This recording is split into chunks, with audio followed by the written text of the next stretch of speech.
ஸ்டாலின் நாளை கிறிஸ்துமஸ் திருநாளை முன்னிட்டு வாழ்த்து செய்தி ஒன்றை வெளியிட்டுள்ளார். அதில் அனைத்து சமுதாய மக்களையும் அரவணைத்து அன்பு காட்டிடும் இந்த அரசின் சார்பில் கிறிஸ்துவ சமுதாய மக்கள் அனைவருக்கும் என் உளமார்ந்த கிறிஸ்துமஸ் திருநாள் வாழ்த்துக்களை தெரிவித்துக் கொள்கிறேன் என்றார்.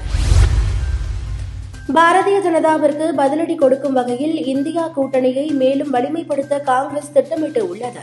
இந்நிலையில் டெல்லியில் 29, 30 தேதிகளில் ஆலோசனைக் கூட்டம் நடக்கும் போது தமிழக காங்கிரசின் செல்வாக்கு மற்றும் எத்தனை தொகுதிகளில் போட்டியிட ஆர்வமாக இருக்கிறார்கள் என்பது பற்றி KS அழகிரி விரிவாக தெரிவிப்பார்.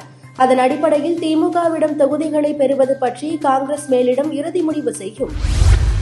தென் தமிழகத்தில் வெள்ளம் பாதித்த பகுதிகளை பார்வையிட நிர்மலா சீதாராமன் நாளை மறுநாள் தூத்துக்குடி வருகிறார்.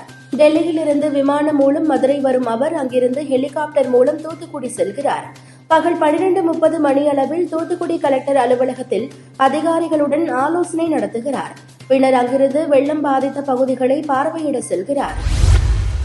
சூரியனை ஆய்வு செய்வதற்கான இந்தியாவின் முதல் விண்வெளி பயணமான ஆதித்யா L1 விண்கலம் அதன் இறுதி கட்டத்தை நெருங்கி வருகிறது.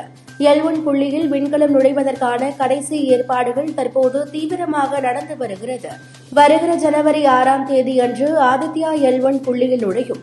குறிப்பாக ஜனவரி 7 தேதிக்குள் இறுதிக்கட்ட பணிகள் நடக்கும் என்று எதிர்பார்க்கப்படுகிறது என இஸ்ரோ தலைவர் சோம்நாத் தெரிவித்தார். ரஷ்யா உக்ரைன் இடையேயான போருக்கு எதிராக குரல் கொடுத்து வருபவர்களில் எகேத்ரினா டெஸ்டோவா எனும் பெண் சுயேட்சை அரசியல்வாதியும் ஒருவர். இவர் முன்னாள் தொலைக்காட்சி ஊடகவியலாளர் என்பது குறிப்பிடத்தக்கது.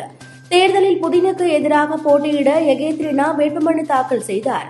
ஆனால் ரஷ்ய தேர்தல் ஆணையம் அவரது மனுவில் 100க்கும் மேற்பட்ட தவறுகள் உள்ளதாக காரணம் காட்டி மனுவை நிராகரித்தது. ஆஸ்திரேலியா மகளிர் கிரிக்கெட் அணி இந்தியாவில் சுற்றுப்பயணம் மேற்கொண்டு ஒரு டெஸ்ட், 3 ஒருநாள், 3 T20 போட்டிகள் கொண்ட தொடரில் ஆடியது. இதில் டாஸ் வென்று முதலில் பேட் செய்த ஆஸ்திரேலியா முதல் இன்னிங்ஸில் 219 ரன்கள் எடுத்து ஆல் அவுட் ஆனது. தொடர்ந்து ஆடிய இந்தியா முதல் இன்னிங்ஸில் 406 ரன்களுக்கு ஆல் அவுட் ஆனது. 75 ரன்களை இலக்காக கொண்டு ஆடிய இந்தியா ஓவரில் 2 விக்கெட் இழப்புக்கு ரன்களை எடுத்து வெற்றி பெற்றது. டெஸ்ட் தொடரையும் கைப்பற்றியது. ஆஸ்திரேலிய அணிக்கு எதிராக இந்தியா பெற்ற முதல் வெற்றி இது என்பது குறிப்பிடத்தக்கது.